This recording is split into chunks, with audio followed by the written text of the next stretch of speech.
এই শোনো না, হ্যাঁ বলো। সামনে বন্ধুর বিয়ে আছে, চলো তোমার জন্য একটা শাড়ি কিনে নিয়ে আসি। না না, শাড়িটা একদম কিনতে হবে না, শুধু শুধু পয়সা খরচা করবে কেন? আলমারি ভর্তি ঠাসা শাড়ি, বিয়ের বেনারসিগুলোই পরা হয় না, ওগুলোই পরে চলে যাবো। একদম পয়সা খরচা করে শাড়ি কিনতে হবে না, বুঝেছো? একদম শাড়ি কিনো না। এই কি বাজার করতে হবে বলো, একটা করে নিয়ে আসি। না না, তোমাকে বাজার যেতে হবে না। সারা সপ্তাহ তুমি খাটো, একটা দিন তুমি রেস্ট নেবে না? আমি টোটো করে গিয়ে সারা সপ্তাহ বাজার করে নিয়ে আসবো। তোমাকে বাজার করতে যাওয়ার দরকার নেই, যাও তুমি রেস্ট করো। একটু চা করে খাওয়াবো তোমার। ঠিক আছে যাও। এই বন্ধুদের সঙ্গে দুদিন দীঘা যাবো গো।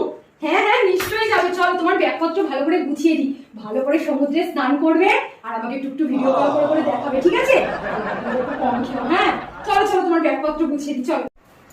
কি গো, তাই ওঠো, 9টা বাজে, বাজার যাবে কখন? সব তো শুকিয়ে পচে গেল, পচা মাছ মাছ নিয়ে আসবে নাকি?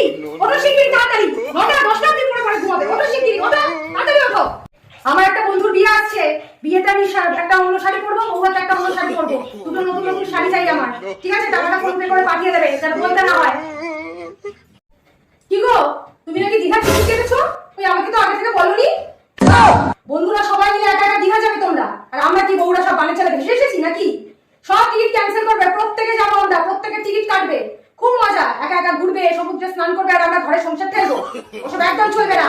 সব টিকিট ক্যান্সেল করা হয়, আর নইলে আমাদের টিকিট কাটো, আমরাও যাবো, বলে রাখলাম।